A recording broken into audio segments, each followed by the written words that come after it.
خب بسم الله الرحمن الرحیم. خب ما یک مثالی میاریم تا برای شما واضح کنیم این چهار تا اپس که دیواین پرل بود. اولا این مال شیعه است، شیعه تولکیت است، بعد سبا است، شیعه مسلم هم الان چیز اومده. خب این هر چهار تا ساعتها اوقات نماز اینا اشتباه هست، خیلی اشتباه، یعنی همون حکم شرعی طبق حکم شرعی نیست، خیلی فرق میکنه.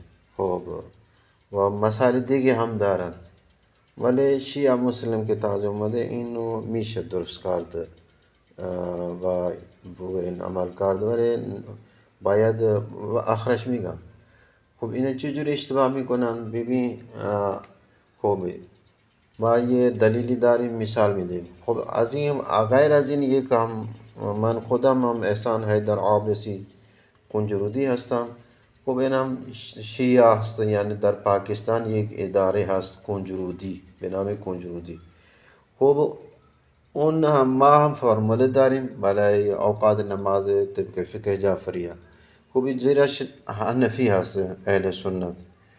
خب اونا دیگه اینا را به خاطر همین نوشتم که اینجا طلوع آفتاب و فجر صادق جلوتر از این است یا طبق اینا هست اون چهار تا اپس. خب فرق میکنه. حالا دلیلش من میدم چجوری این اشتباه کردن، نمیشه روی اینا عمل کرد مگر اینکه مثل ما یا کسی دیگه اوقات درست بدهه و مثلا کم و زیاد کنه. ولی در دیواین پرل که سه تا فقط اوقات میشه کم و زیاد کرد.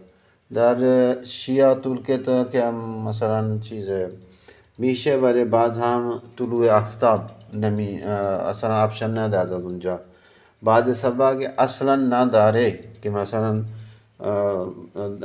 یک ثانی هم جلو بریم یا کم کنیم. البته شیعه مسلم داره، SM یعنی شیعه مسلم. خب این از این سه تا این خوبی داره که مثلا همه در همه اوقاتش چیز کردند، آپشن دادند که مثلا شما مثلا 10 دقیقه 15 دقیقه زیاد کنید کم کنید، اینو میشه عمل کرد، ولی باید کسی که مهارت داشته باشه از اون بپرسید تا اون برای شما بگه و فقط همون یک روز در شهر شما یک بار درست کنید دیگه خوبه، ولی قبل از اون نمیشه بر این هم عمل کرد. خب حالا من میگم دلیلش میدم. خب ما در فقه خوندیم و الان هم در رساله عملی هم داریم. مثلا اگر میخواهیم همون اوقات زوال وقت زوال را معلوم کنیم، خب غروب شرعی و طلوع آفتاب شرعی این ساعت هر دو ساعتش را جمع کنید و با 2 تقسیم کنید، هرچه جوابش باشه اون نصفش میشه. خب شما اگر آفتاب اینجا طلوع آفتاب است ساعت 7 و 12 دقیقه، خب اینجا غروب نوشته 5 و 42 دقیقه. خب ولی اینو شرعی نمیگن، اینو شرعی قرار دادن، یعنی حتی اینجا نماز صبح میشه خوند، بعد از این وقت نماز صبح قضا شده، نماز صبح قضا شد، ولی اینجا غروب را شرعی نمیگن، میگن این بعد از 18 دقیقه یعنی ساعت 6 در نوابشاه ایالت سندھ پاکستان، تاریخ است 26 دسامبر. خب در ساعت 6 نماز مغرب خوند، خب بعد از 18. خب اگر این رو و این رو جمع کنید، این ساعت 7 و 12 و 15 و ساعت 5 و 42، اون وقت جوابش همین میاد، ساعت 12 و 27 زوال میشه، درسته. خب اگر این رو شرعی قرار دادیم باید این رو شرعی قرار دیم وقت شرعی، ولی نمیدن، بعد از 18 دقیقه میاد اذان مغرب میگن. خب این شرعی نشد.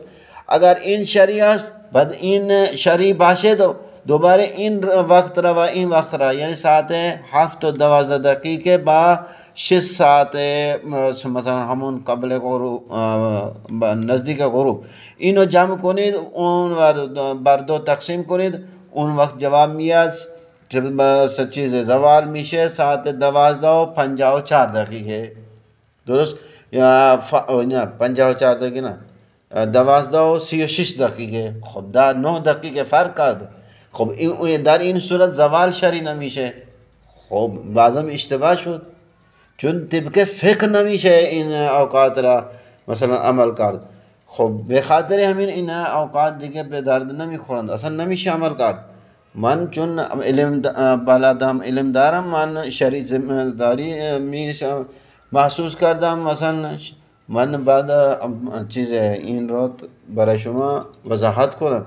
خب اگه شما میخوای اگه این شرعی هست خب شرعی هست ما هم میدونیم چون که در نوابشهر نمیشه 18 دقیقه بیشتر قبل اذان گفت. اون وقت اصلا اون وقت مال سنی هست هنوز مثلا اون شفق احمر دیگه طرف مغرب هست نمیشه اذان مغرب خوند داد و نماز خوند.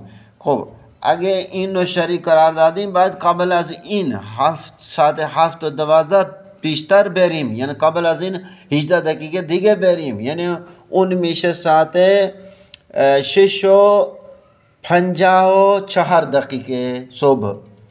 اون رو جمع کنید با این ساعت 6 اون وقت جواب میاد وقت زوال چی میشه ساعت 12:27. خب از این اشتباه شد دیگه مثلا این عیب اشتباه میکنه. خب اینجا هم دیگه اهل سنت ساعت طلوع آفتاب همین رو دارن ساعت 12 و ساعت 7:12. خب همینجوری همیشه ولی ما 10 دقیقه جلوتر هستیم یعنی این کنجرودی ساعت 12:07:02. خب اینجوری باید باشیم طبق این مغرب ما باید از این ساعت 7:12 10 دقیقه 18 دقیقه بیشتر بریم. خب حالا در آفتاب طلوع آفتاب اگر قبل از اهل سنت هستیم 10 دقیقه 9 دقیقه 8 دقیقه در فجر هم همینجوری باشیم ولی در فجر ببین حنفی کراچی اداره هست. خب اداره طبق اون ساعت 5 صبح 50 دقیقه از فجر صادق میشه. خب این هم 51 هست فرق نمیکنه. خب در این دیوان پارل یا بعد سوا یا شیعه مسلم فرموله طبق تهران است ولی شیعه استیم یعنی شیعه تولکت این اصلا تهران را چیز وار نمیداره فقط اداره قوم را گرفت. خب قوم فرق میکنه به خاطر همین ببینید 51 نشد 59 شد یعنی با این اهل سنت 9 دقیقه بعد از اهل سنت اذان گفت اینجا 1 دقیقه بعد از اهل سنت ولی ما قبل از اهل سنت هستیم. این دین رواجی نیست ما هم تحقیق کردیم. خب اینجوری خب این از روح این چیزه اینا هر 4 تا نمیشه عمل کرد. خب اینا که دیگه اصلا چیز خود موقعیت مکان خود یعنی لوکیشن را نمیگیره. چند تا مثلا شهر داره تو پاکستان یا مثلا همینجوری داره ایران شاید ولی استی یعنی همون شیعه ترکیت چو لوکیشن را چیز نشون میده ولی چیز در کل ساعت آپشن داره لیکن فتول آفتاب آپشن نداره خودش هرچه مثل این نجومی ها مهندسین وقت خودش میده هم بر اون عمل کنیم. این هم گاهی مثلا در باقی اوقات هم مثلا یک دفعه من این درست کردم فجر را و مغرب را در مغرب هیچ فرق ناومد ولی در فجر صادق مثلا کار کرد. خب این از این رو هم این دیگه نمیشه عمل کرد. خب بعد صفحه اصلا جلو بره مثلا آپشن نداره که مثلا چند دقیقه زودتر کنیم یا مثلا بعد بیام جلوتر بریم نه اصلا هیچ آپشن نداره. خب این هم طبق همون فرمول تهران عمل میکنه. خب میمونه شیعه مسلم، ولی این بر این میشه عمل کرد، ولی شرطش اینه که مثلا کسی اوقات نماز صحیح بلد باشه. مثل ما مثلا از ما بپرسه یک تاریخش در جایی که هست اونو مثلا درست کنه، جلوتر ببره، مثلا 10 دقیقه یا پیشتر بره، اون وقت روی اون عمل میشه کرد. چون در شیعه مسلم در همه اوقاتش این چیز آپشن داره. خب این هم شیعه کنجرودی هست. خب این اوقاتش هست. حالا اگر اینو شما مثلا ساعت 7 صبح 2 دقیقه را جمع کنید با ساعت 52 دقیقه مثلا وقت شام مثلا نزدیک غروب، خب اینو جمع کنید و تقسیم کنید بر 2، همین جواب میاد. یعنی وقت زوال میشه ساعت 27 دقیقه. اهل سنت همین جوری، اونا همین اینجوری دارن دیگه. اونا مثلا ساعت 7 و 12 دقیقه را جمع کنید با ساعت 42، چون اینجا هم 42 همون غروب نوشته، ولی این بدعت اومده در فقه یعنی مذهب شیعه. این را نذارید بابا، اصلا درست نیست این اوقات اینجوری درست کردن. خب اونایی که اپس درست میکنند یا مهندسین این اوقات میدند، بعد اینجا شما مثلا 7 اوقات درست کنید. مثلا فجر صادق باشه، طلوع آفتاب باشه، زوال باشه، بعد از زوال مثلا چیز در سنت ظهر داریم، مثلا یک شاخص هست، اینو 7 حصه کنید طبق 2 تا حصه، یعنی مقدار 2 تا حصه سایه بعد از زوال بلند شه، مثلا طول کشه، تا اون وقت نماز سنت چیز ظهر میشه خوند. و همین جوری از اون 7 تا 4 مثلا مقدار تو چیز سایه طویل بشه بعد از زوال، اون تا اون وقت میشه نماز چیز سنت عصر خوند.